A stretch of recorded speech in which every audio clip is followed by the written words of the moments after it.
Hey, happy week, happy month. It's Beltane, it's May Day. This is Medusa Was Framed, and my name is Joyce. And I woke up with a very runny nose. So as I'm drinking my black coffee and eating my pineapple here this morning, I may be inclined to need to sneeze. I apologize in advance if that's the case. Happy Monday, happy new week. Excuse me. I have yet another installment in the architectural shill series, or what it seems to be turning into. These bozos who just appeared out of nowhere, who were in the right place at the right time and ended up receiving massive commissions with entirely inadequate training, mysterious funding, and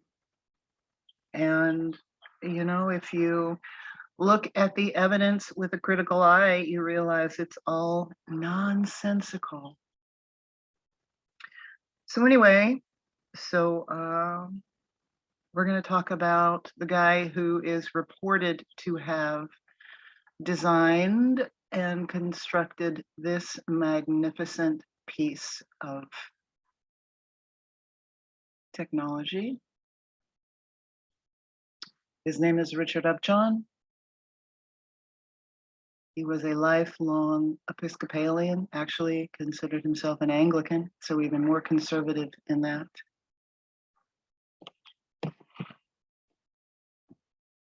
So this all started when I was in Crescent City, Florida, which is about an hour south and west of my home in St. Augustine, Florida.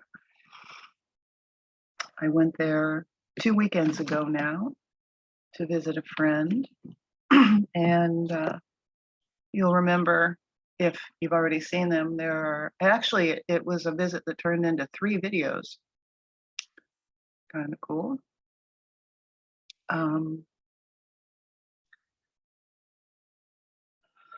But just as the case, you know, when you go down a rabbit hole, you end up finding lots of other paths in the rabbit hole. I drove past and was marveled by this church. This is called the Church of the Holy Redeemer. It was one of several churches in a very small space. Churches all with this kind of magnificence in a very small space between 2 considerable bodies of water in a city that has never been very populated. That alone makes you wonder. But the combination of the construction of the church itself and the obvious modifications that have happened since it performed its original Hyperborean designed duties just really startled me. You see how the bell tower is all enclosed there. Actually, it might have been somewhat modified besides being enclosed.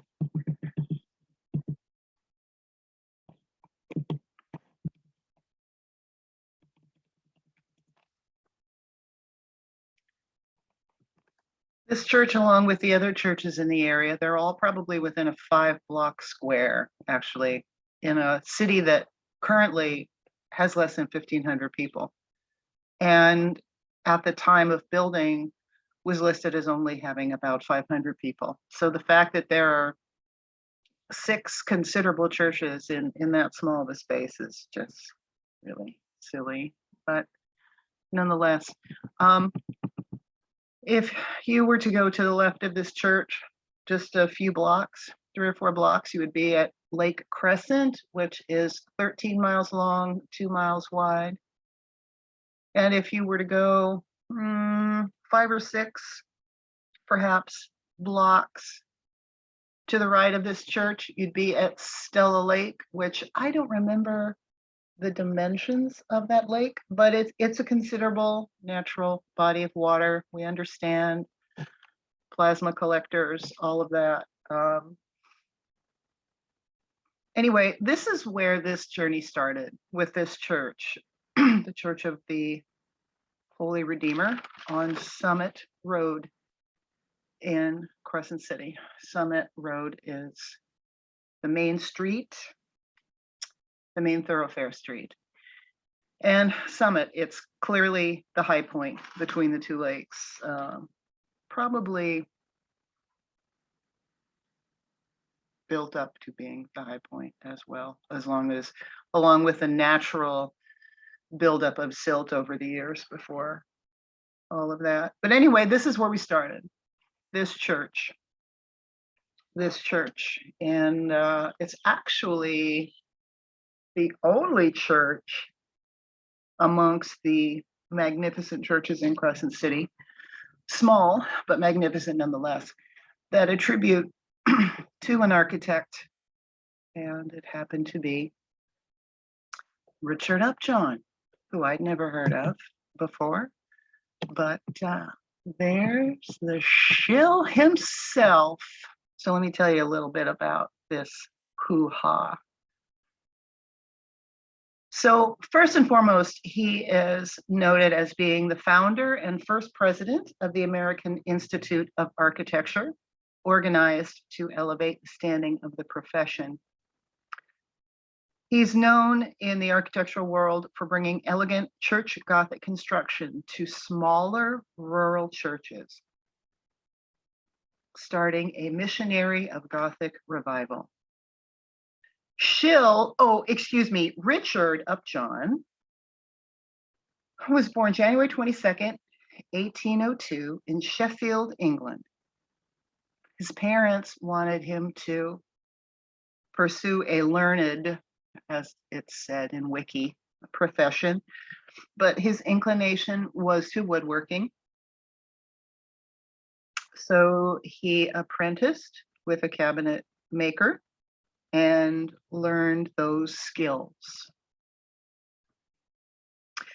At the age of 27, he moved to Bedford, Massachusetts. That was 1829, where, since he was escaping an amass of debt. all these bozos have the funniest stories. Like, who wrote this stuff? I mean, God, did Charlotte Bronte write this stuff? You've got Heathcliff running around somewhere on the moors. I don't know. Anyway, so he moved to Bedford, Massachusetts in 1829. He was 27,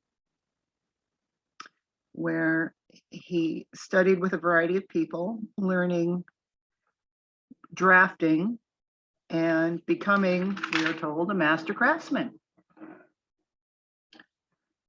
So he joined a drawing class with other draftsmen to develop his skill. Okay, cool, I appreciate that. And the story goes that when he saw all these great architectural drawings around him, he thought, hey, I can do that. I can do that. I guess he had a penchant for drawing. And the story goes that he believed that he could, and the other drawers around him in the class, the other actual architects around him in the class said, yeah, man, you can do this. So he decided that he was going to pursue being an architect. Excuse me, I'm sorry for the coughing. So in 1834, he moved from Bedford to Boston, got a job working for the Alexander Paris Agency, working as a drawing draftsman apprentice. And apparently the Alexander Paris Agency was known for designing neoclassical villas. Neoclassical villas. I wonder if this is where he learned to do founding.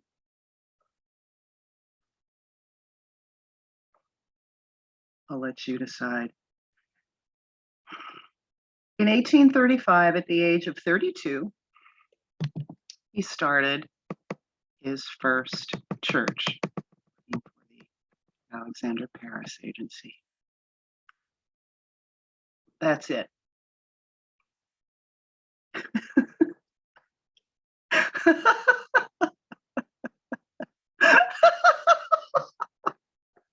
Oh my God.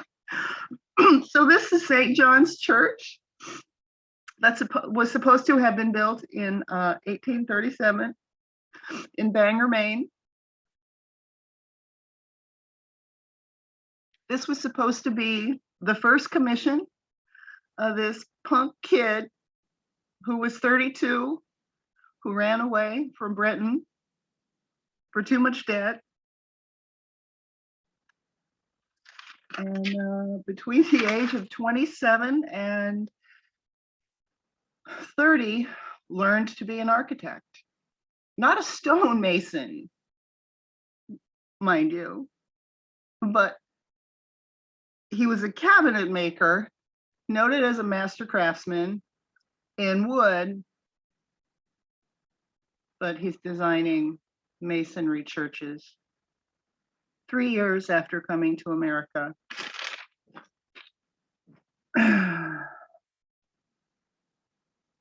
Beautiful, isn't it? St. John's Church, Bangor, Maine. Really beautiful. Let's take a closer look. Oh, gosh. Resonator windows. My goodness. Pretty impressive, huh? For a 32-year-old.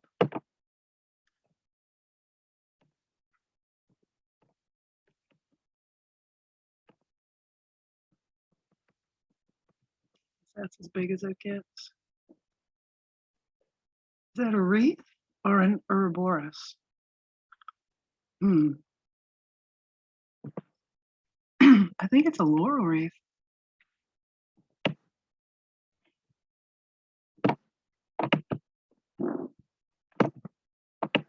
What's left of the bell tower?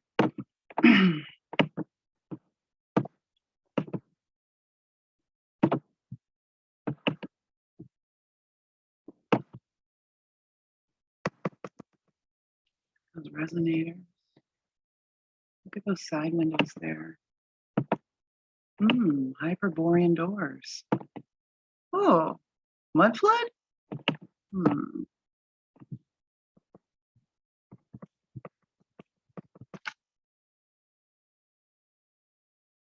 First commission to an apprentice.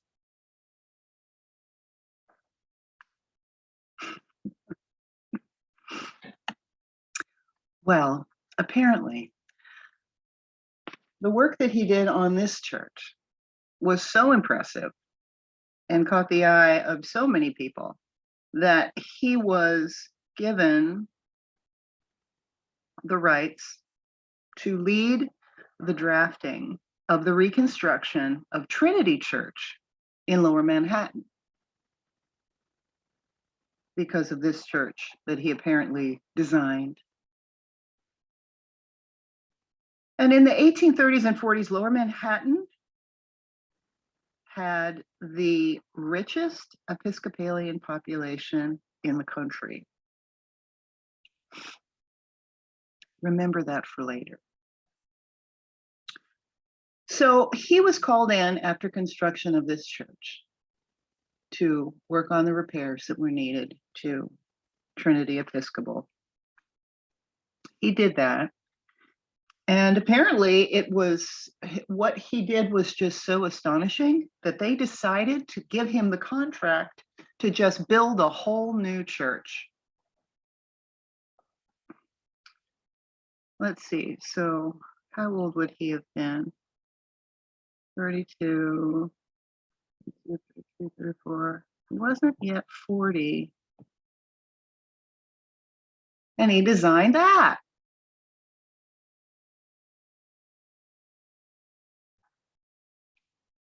Huh.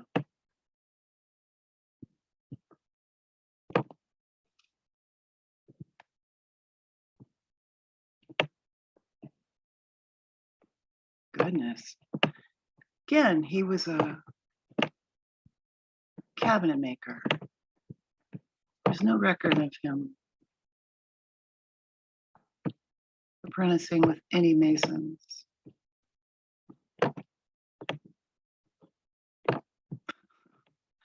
You just got to laugh, right? I mean, look at all of these plasma collectors, right? I'm going to say this in advance. I lived in New York, but there's more than one Trinity Church in New York. And if I have selected the wrong Trinity Church here in this image and someone knows that I did, please write in the comments that I made a mistake. There's more than one Trinity Church. But anyway, we can just really appreciate this Hyperborean technology in any case, because we know it's a lie. We know he didn't design this. You just gotta laugh though, right? You just gotta laugh. I mean, these shills, I'm telling you, these shills. It is indeed funny.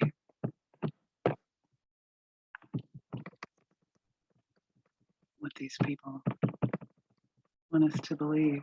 Oh, you know, pulling away from that church. Let me just look at this thing, the building behind it, and I don't recall what that building is. But if you remember my video about the Treasury building, the 24 Constitution Plaza here in St. Augustine. There's some Antiquitech at the top. Looks a lot like that. Very much like that. I actually thought that the building was built as a dirigible, or and it's long like that. I'm going to have to make note of that. Anyway, so let's move on from this nonsense. So in 1846, the new Trinity Church was consecrated. And that was that. That became then the establishment, we are told, of his marvelous success.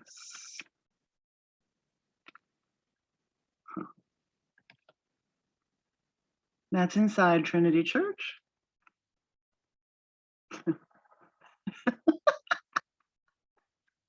Well, okay, all right. So there's a lot of wood in there, and he's a master craftsman. Okay, all right. Okay, all right. Okay, all right. Now his next church was this one, the Church of the Ascension, which went up in a year. Gosh, a year. Wow. In 1 year, he did this. This wood guy, this cabinet maker. Look at that. Wow. Isn't that impressive? That a cabinet maker. Wow. Look at how these have been modified. Isn't that interesting? Wow, a really loud car just drove by. I hope you didn't hear all that noise. And what a shame they filled in those resonators. Springtime in New York. Ah, it is a beautiful thing. Yeah, Church of the Ascension. And from that point, he was able to pretty much construct a church a year, we're told.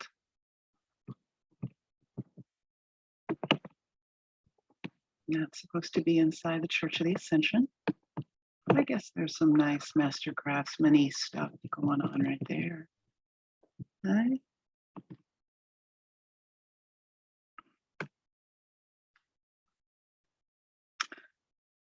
So at that point, he is noted at being the founder of the Gothic Italian revival movement.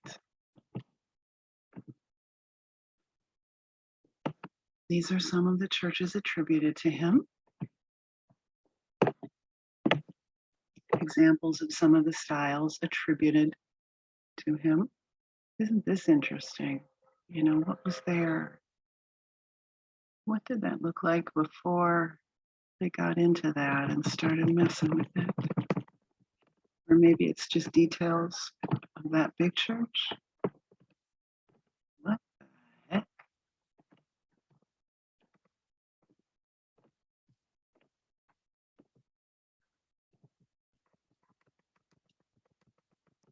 And of course, reminding everyone that just because there are drawings that are attributed to someone who calls himself an architect, that doesn't mean that they were the design drawings.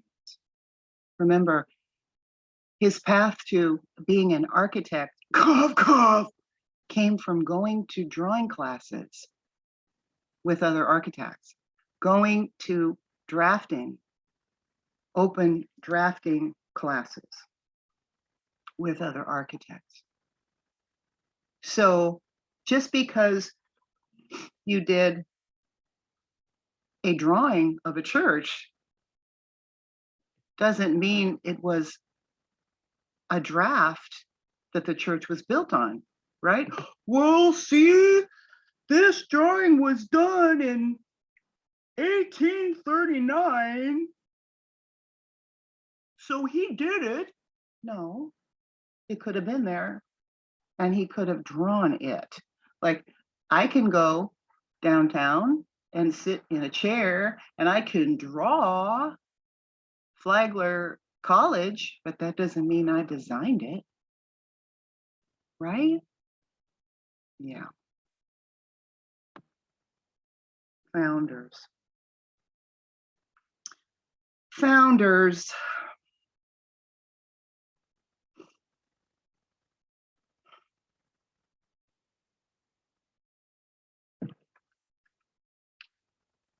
Isn't that lovely and sad? He became known very quickly as a designer of this wonderful Italianate Gothic revival, and started getting commissions, as I said, basically a church a year very quickly after these three primary churches. This is one of the churches from the south. This church, what's left of it, I don't know how old this photo is in Catawba, Alabama, attributed to him. Beautiful.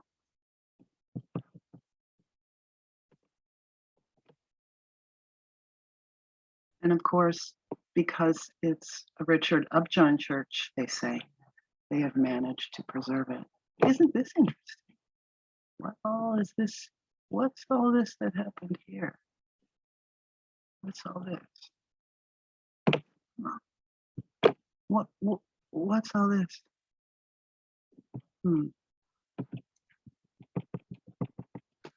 Beautiful.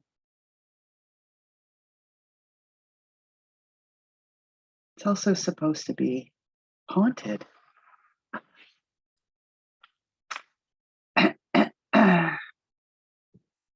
Probably is. Part of the selling point of the visits to this church, and I guess funding that comes to preserve this church, is it's haunted with his spirit.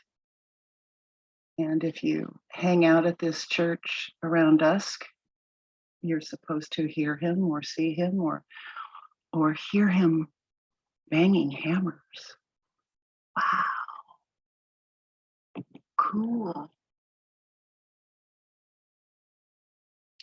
In 1852, he published a book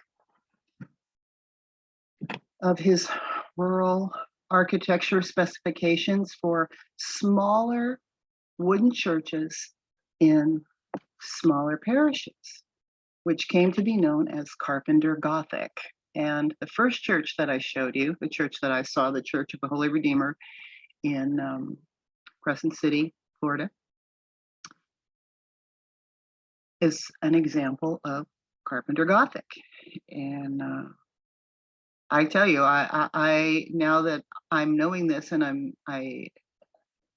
these churches are all over the area here. They're all over Central Florida, and I'm sure they're well into the whole South as well. Close to bodies of water. Huh. There are several of these in DeLand, which are right there by Lake Woodruff. Anyway, this is the Serbian Orthodox Cathedral in New York City. And I don't have dates for all of these. I'm just going to kind of drop along and show you things as I talk. Yeah, look at that. I mean, we know it's nonsense, right? We know it's nonsense and the dates are all lies. So I'm not spending a lot of time focusing on that, but look at all that resonator capacity. Look at that. Look at all of this. Look at this.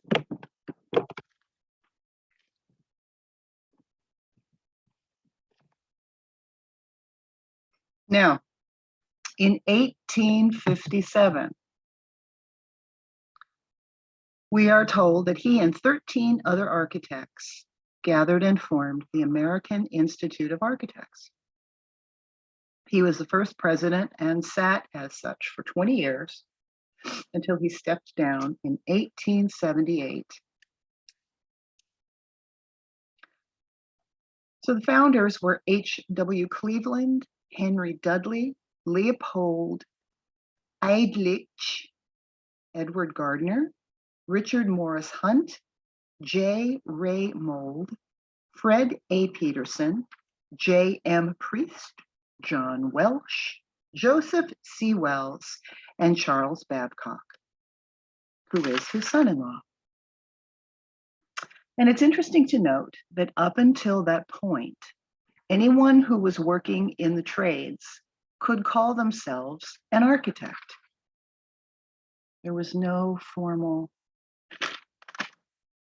educational program in any school.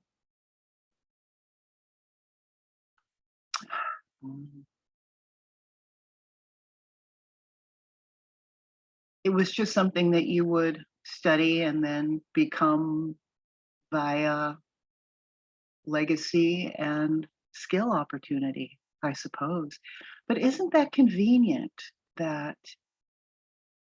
when all of this founding was going on, that there was no formal designation here in the United States for what constituted an architect? Isn't that, as a matter of fact, the way he became an architect? He worked in the trades. He was a cabinet maker. He apprenticed, learned to draft, perhaps got some good drawings out. But that's it. It's all just hearsay. Any mason, bricklayer, carpenter, cabinet maker, anyone in the trades at all could be an architect. So what he did, along with these guys, was form this association with a constitution and bylaws that established the criteria for what an architect was. In 1857, they drafted a constitution. So they started a guild, essentially, right? So we all came up this way. We all came up just learning to do it from uncle and dad and brother and learning from other masters. And we became architects this way. But now we're going to make it so that none of all y'all can do this anymore. We're going to centralize this. We're going to make sure that no one else comes upon some old, deserted, magnificent structure of Hyperborean construction and find someone to lay claim to the funding of its restoration and then attribute it to their own handiwork. We're going to make sure that unless you're in our group, you can't do that anymore. Isn't that fascinating? What a damn hypocrite. So he was in New York at the time, and there was another society, the New York Society of Architects, that was competition. Apparently, they were able to draw these guys in, 16 of them, and together they were then the American Institute of Architects. In April 13th, 1857, they filed their incorporation at City Hall before Judge James, wait for it, Roosevelt. Huh. Interesting, interesting times. Now, just a few years later, they were aware of rival murmurings coming from the Western Association of Architects in Chicago. I guess these hoo-has were finding all kinds of buildings that they could lay claim to and finding funders, angels, to fund the restoration and the crafting of the plaques that would be laid on the buildings that would say that so-and-so built this. And they wanted to, if you can't beat them, join them, right? So in 1884, they tried forming with these rivals in Chicago, the Western Association of Architects. And I guess there was some battles that went on. Remember, Chicago gave us Sullivan and Wright, 2 more Shills. Anyway, in 1889, they both merged. So we had the Western Association of Architects, the New York Society of Architects, and the American Institute of Architects. So we have all these guys who were finding things. Yeah, in 1889, they both merged. They had 29 members in 1857, and apparently it's still around. There were 95,500 members as of 2020. This is another building. I think this might have been the first home that our current Shill, Upjohn, is supposed to have built. This is Kingsgate in Rhode Island. Yeah, lovely, isn't it? You know, it might still work. Oh, lovely. A lot of these old houses, I have come to learn, still work. Huh, interesting. Well, I guess in Rhode Island, houses would have legitimate basements.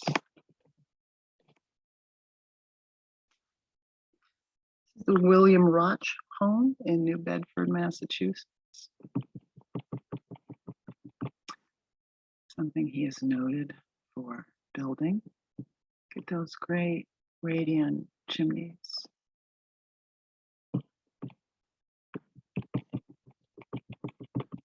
Shill. This is Old St. Paul's Episcopal Church in Baltimore.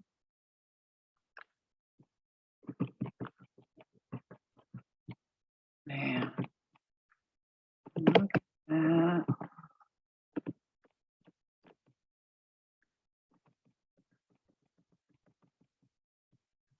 Nice feature. Clock on the front of the church.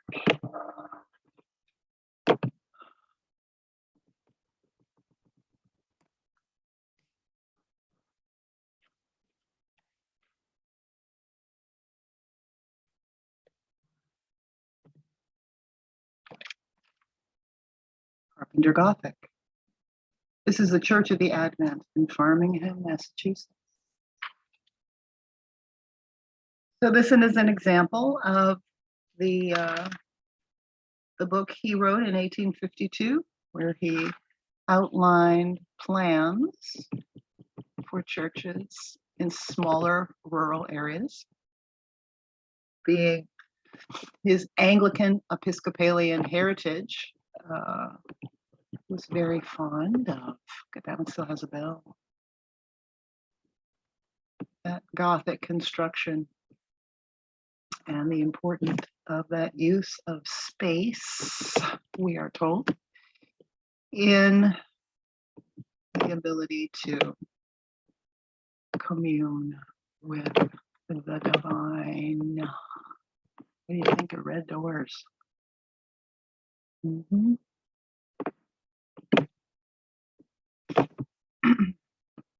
And you know, there's water nearby.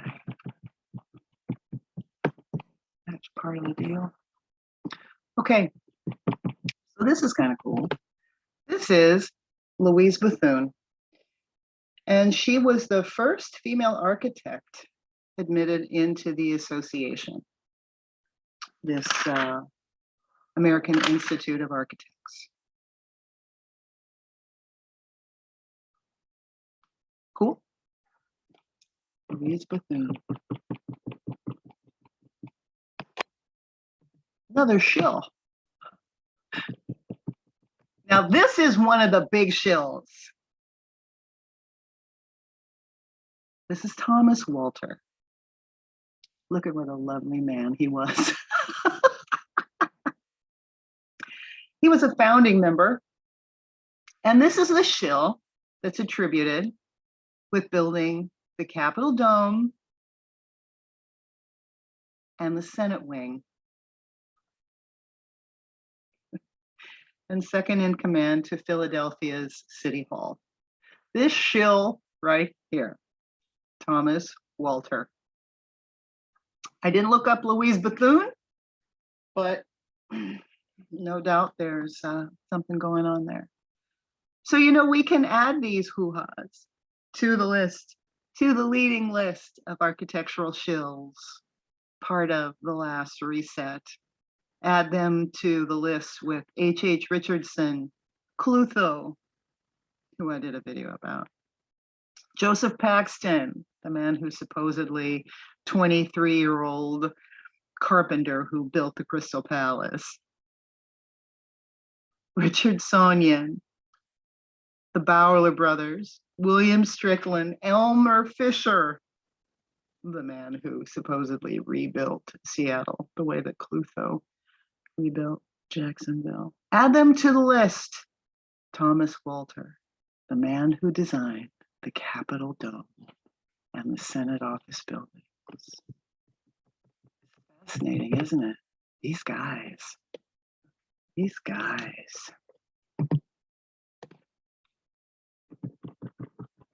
Now this is the Abel Smith School at 46 Joy Street in Boston. And it is attributed to being the first all-Black public school in the country.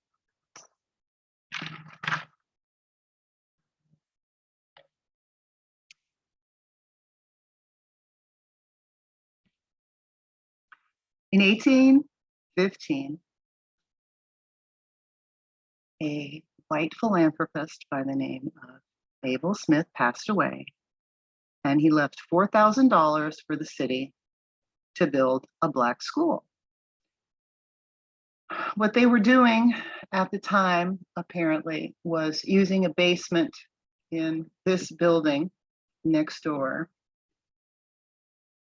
for the kids, for school, for all the ages of the kids. You know, it was a basement, it was Boston, it was damp, there wasn't ventilation, there were no windows, it didn't work out very well. So yeah, apparently Abel Smith was very much into the integration movement. Well, of course, you know, all these philanthropists, me personally, it's all part of this Shill game. They wanted to indoctrinate these kids, of course, like everybody else. You've got all this black slave, freed black stuff going on. All these murmurings all over, all this politics. Let's pick a theme. Let's throw some money at building a school for these kids in this population that's a high point right now. These people who were enslaved in other parts of the country. And let's make sure that we indoctrinate those kids and teach them how to think. Anyway, what do I know? Now, going back to 1787, apparently the Black families in Boston had been petitioning the legislature for greater access to education and the public school system indeed. In 1798, the Black parents organized the African School, which was, I believe, in this building next door, in the first floor and the basement. If it wasn't in this building, then it was a building that was next door at a different angle. I don't know. In the African Meeting House. So in 1808, they had a school of sorts in the basement and somewhat the first floor. Okay, so that did not work out very well in a short period of time. And so apparently there was a need in 1815 for the school. And so Abel Smith did that.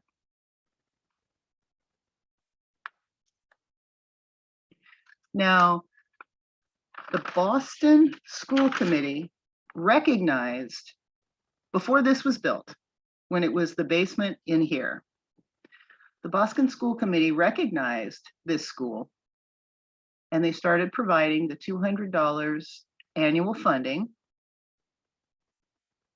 from their tax revenue for this school. So they could do what they needed to do, get materials, pay teachers and the like. But it was still poor conditions and overcrowding. And Abel Smith is purportedly one of the guys that were very much involved with drawing this issue to the public need. So you gotta wonder, right? I mean, was he a really good dude? Abel Smith, was he a really good dude doing really good things to elevate this population of marginalized people? Or was he in on the indoctrination game? It only matters what you think. It doesn't matter what I think. So this was Richard Upjohn's first school and public project, we're told. In 1849, segregated schools were still legal in Massachusetts. Just a few years later, in 1855, integration happened. But this was the new Black school from 1835 until 1855, when integration happened.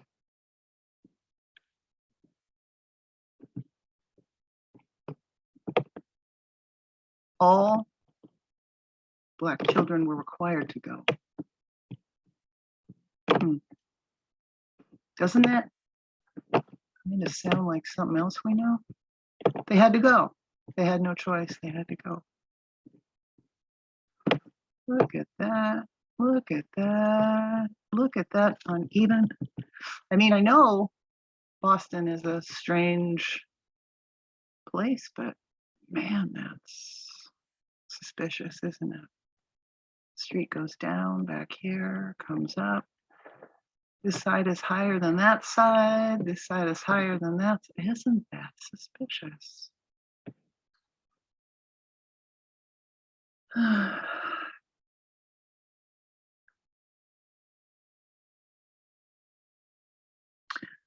Thomas Dalton was a free Black gentleman who was elected president in Boston in 1834 of the Infant School Association. Infant school. What?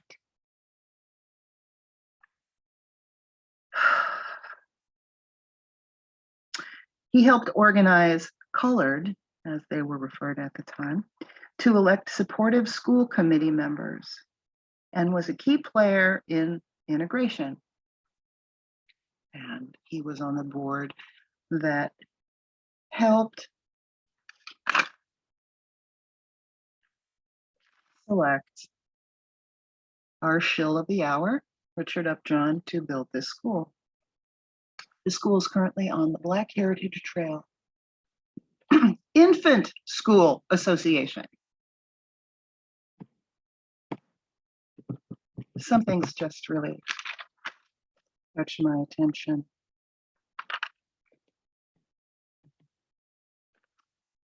This is the All Saints Memorial Church in New Jersey.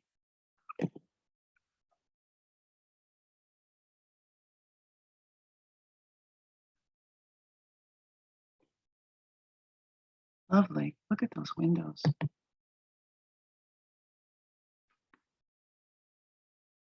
This is the Bethesda Episcopal Church.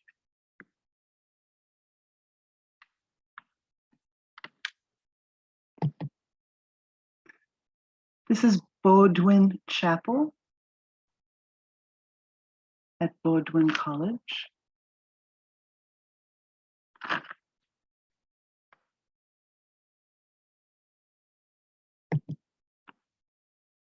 Inside. Huh. Wow. Wow. Man, that cabinet maker really had a lot going on, didn't he? Wow. So impressive.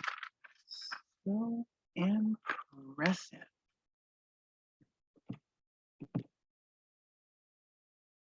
This is the Chancel Trinity Chapel in New York City.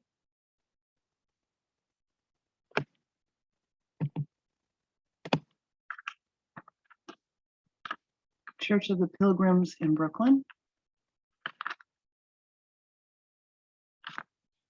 Sorry for that tiny photo. Let's pop that up a bit here. Church of the Holy Cross in Troy, New York.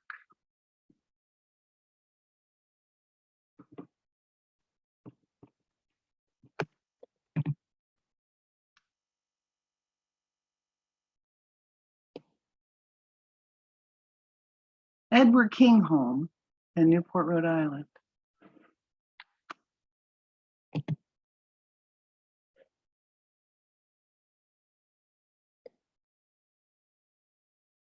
Trinity Episcopal. So many Trinities.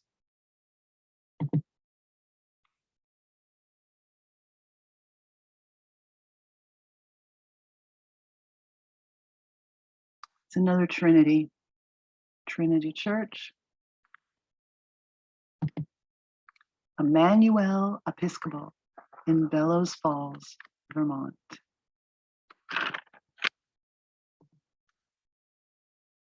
Kingscote, Newport, Rhode Island.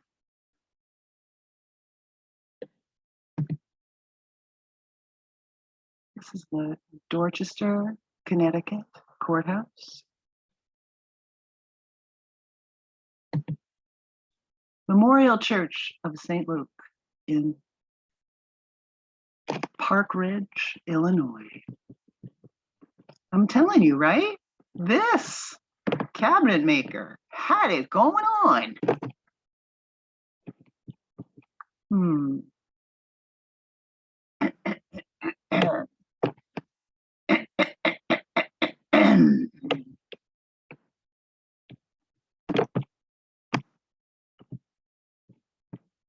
Oh, get a look at that bell tower. They still have a bell. Fascinating. Just fascinating.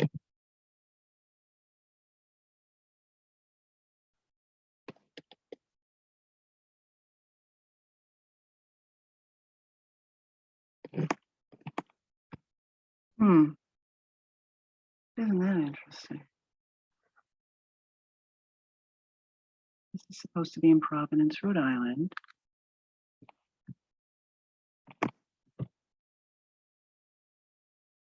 Pilgrim congregation in Taunton, Massachusetts. Look at those bell towers. Holy schmoly. Oh, that's interesting what they did in there. What the heck? What the heck is all that? Huh. This is funny, isn't it? Man, oh man, oh man.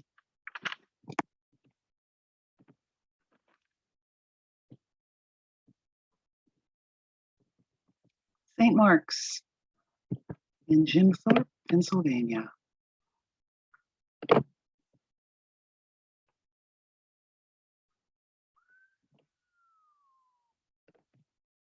Some kind of cabinet maker. I'm telling you. Another shot of the same. St. Mark's.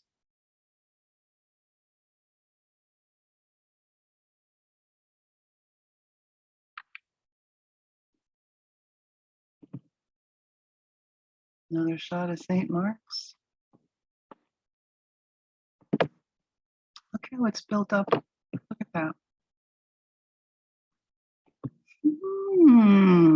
What else is there to be found there?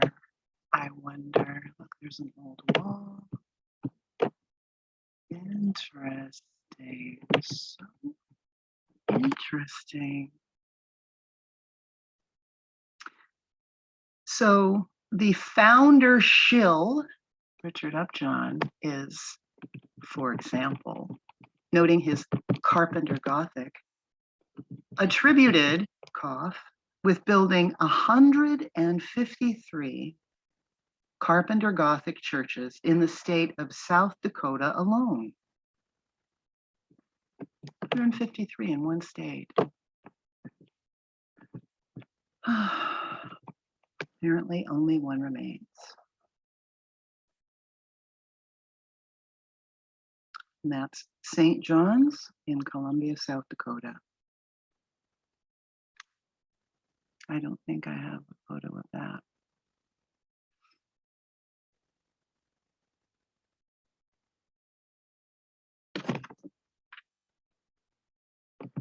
$153 churches just in one state. How do you have time? How do you have time for that? It doesn't even make sense. This is St. Paul's, Put in Bay, Ohio. What a shot. There were a lot of shots of this church, but this is the one I picked. Oh, interesting. All this stuff here is just so interesting. Hyperborean doors, perhaps, that they had to hide. It doesn't look built up too much. Doesn't look built up too much. Hyperborean doors. Oy, oy. And this was the shot from the cover photo. St. John's Christ Church in Delafield, Wisconsin. That's just magnificent, isn't it? Just magnificent.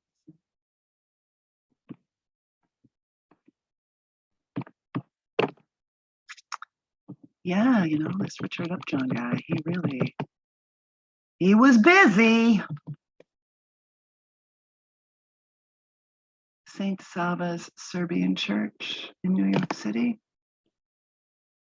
I'm not sure if it's still there or not, or that being what's left of it. Fires are very convenient for these types of things, aren't they? Even in the modern day, fires are just. Let's see, you're getting the impression, right, of how important to the church community, right? Especially Episcopalian church. I mean, holy moly. This is Saint, I don't know who. Oh no, excuse me. This is Saint Agnes by the lake in Algoma, Wisconsin.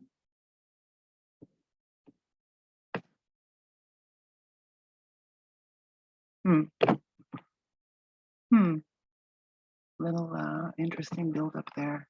Look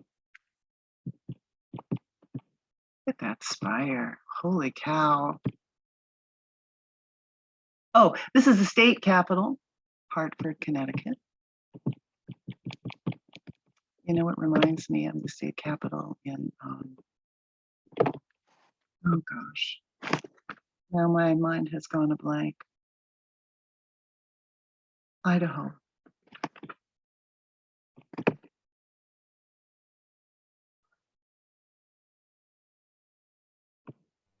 Wow. I'm telling you, this Episcopalian cabinet maker just had so much. Look at all this stuff. Can be, oh, my goodness.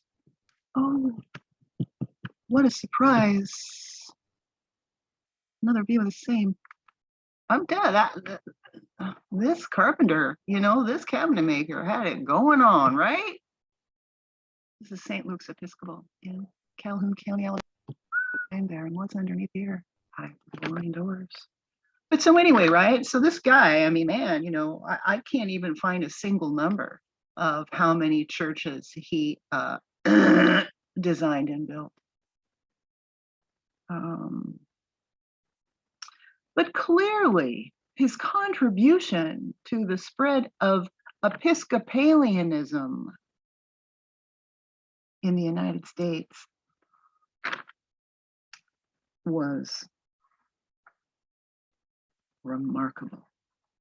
And so on the Episcopal liturgical calendar, he has a feast day.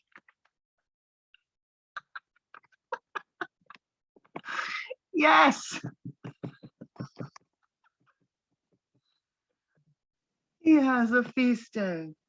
December 16th on the Episcopal liturgical calendar is a feast day for 3 contributors to the spread of Episcopalian craft through churches. That includes our Shill, Richard Upjohn, another Shill named Ralph Adams, and yet another named John Lafarge. John Lafarge was a muralist, welder, and stained glass artist.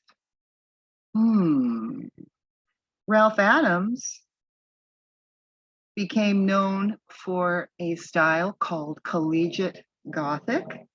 He's supposed to have been the man who designed Princeton University, the Cathedral of St. John the Divine in New York City, and the Cadet Chapel at West Point, to name a very short list.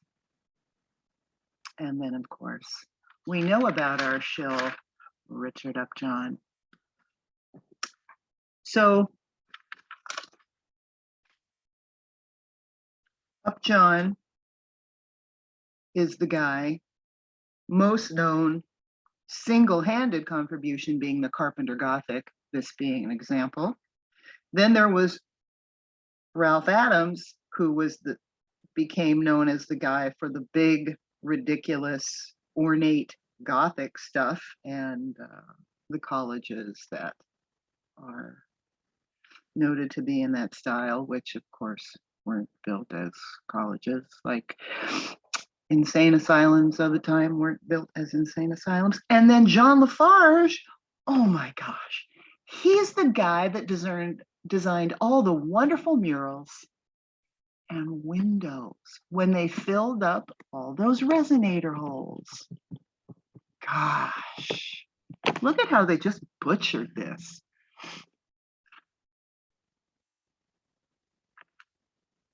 St. Luke's Episcopal. Look at. So I guess this might have been a John Lafarge window. Isn't that strange? They filled all that in. They filled all this in. Got a resonator up there. What a group, right? St. Paul's Episcopal in Baltimore, right there on St. Charles Street. Oh, wait, what? Huh. Well, it is interesting up there in Baltimore. There's all kinds of things up there. St. Philip in the Highlands, Garrison, New York.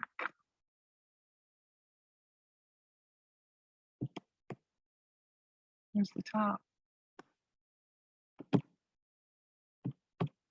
St. Thomas Episcopal in Armenia, Union, New York. That looks like a Carpenter Gothic, doesn't it?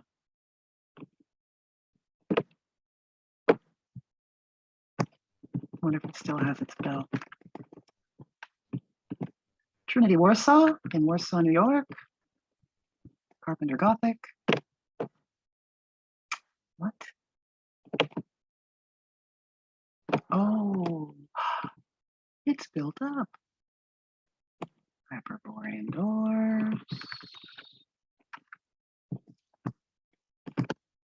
Trinity Chapel, Far Walkaway. More Carpenter Gothic. Oh, it's got its bell. That brings me great joy. And churches still have their bells. It's built up a little bit.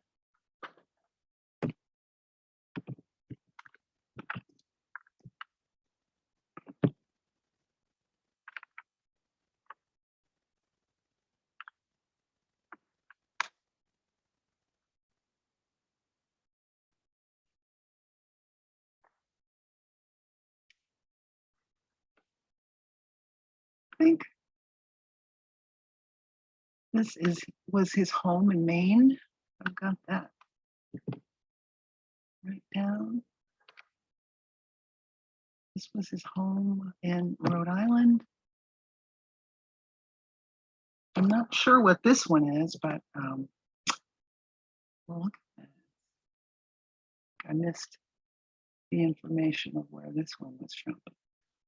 Look at that. Look at that.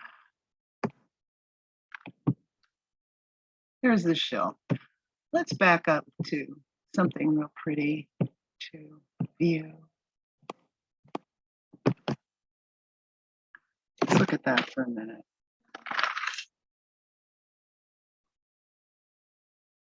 So a real important part of the American Institute of Architecture was the concept of staying out of politics, we're told.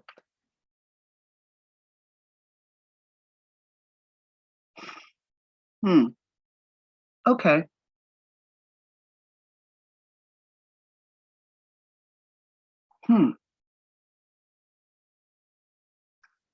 So if you make it a point in your constitution and whatnot that you're going to stay out of politics, you're going to not get involved visibly in politics, there certainly are a lot of ways that you can be extremely influential in politics without coming right out and talking about them, right? You can be involved in the finding and restoration of buildings that you didn't build and make them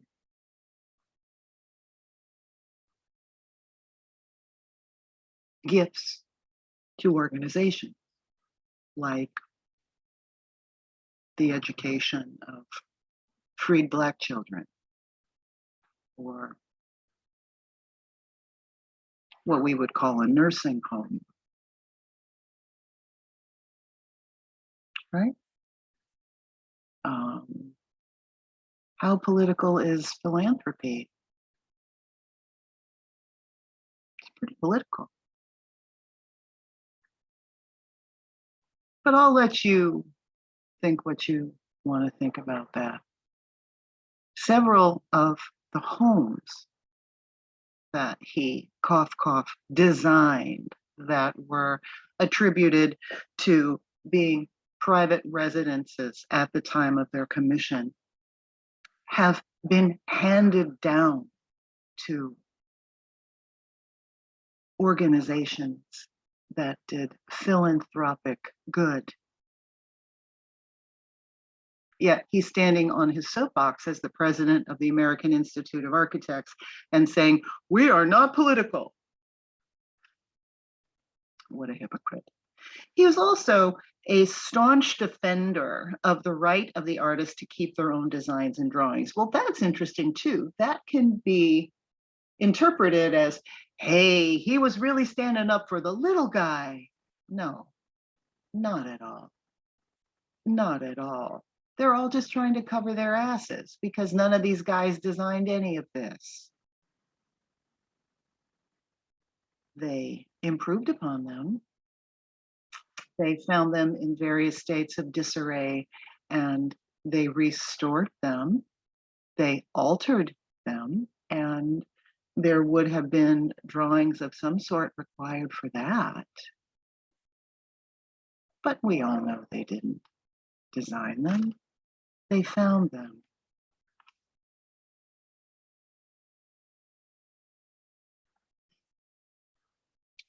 So there has always been a lot of politics and struggle over the Episcopalian movement in the United States. And harking back to the 1780s, the Episcopalian Church was reorganizing in the United States. There was a big divide that came in the Civil War. The Northern clergy were loyalists. Of course, the Southern clergy were patriots. Recorders of the Declaration of Independence signers were noted as Anglicans at the time. So it's something that I hadn't really thought about. You know, sometimes you don't think about things until you're reading some nonsense about some nonsense hole that you've gone down, and you go, huh, I never really thought of that. I never really thought about the influence of the Episcopalian Church on anything. We think about the influence of the Catholic Church. Here I live in a city that was founded by Spain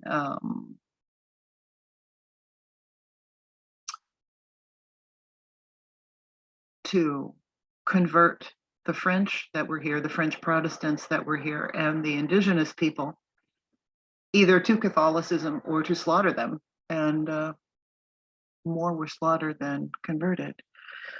So we think of Catholicism, but I mean, me personally, you might be different. I don't really think that much about the Anglican Church or the Episcopalian Church. I think of the Anglican Church in Britain, certainly, and Henry VIII and all that stuff, but I don't think about it here.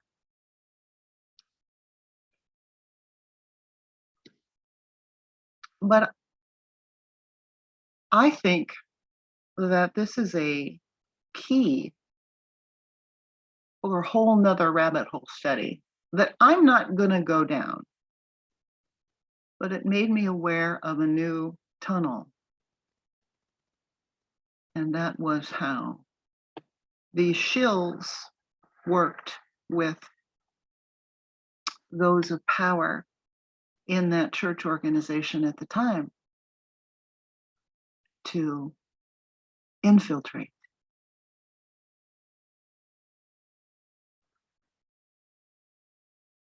Interesting. Interesting.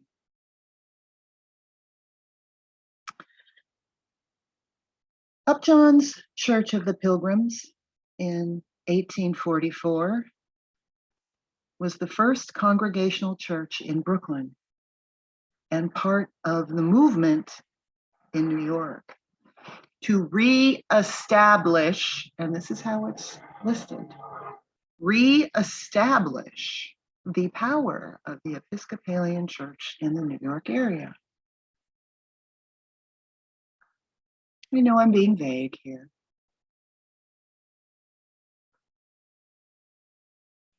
It's up to you to decide what you think and for you to go down the holes that you choose to go down. There were actually a couple angles on this whole thing with this shill that I briefly pursued. I wanted to see if there was anything that I could find about him being tied to any kind of orphan train activity. He is attributed with more than one school, for instance, for, shall we say, marginalized populations. That I didn't find anything does not indicate that there isn't anything there. I just didn't look that hard. But this video taking as many days as it did to come to fruition is because I was digging like a mole. And it might interest you. It might spark something in you that you might want to look into. I don't know. But there it is. This shill right here, Richard Upjohn, the Episcopalian cabinet maker, retired from practice in 1872. His legacy was continued with his son, Richard Mitchell Upjohn, and his son-in-law, Charles Babcock. This shill right here passed away in, oh, now I'm looking for my notes and I can't find the day he passed away. 1878. So 6 years after he retired, he passed away. Passed away at his home in Massachusetts. And one of those last two photos was his home. Oh no, I'm sorry, Rhode Island. He passed away in Rhode Island. So there we go. Another of the architectural shills. And this becomes so fascinating. It all becomes smaller and smaller.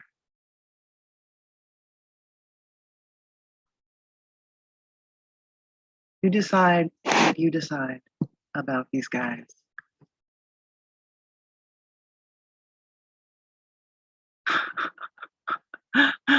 What this guy did was just so sinister to me, right? He came up in a system that at the time was based on skill and was able, through the financiers of such things, to create an entire empire and build a guild for which he was the president.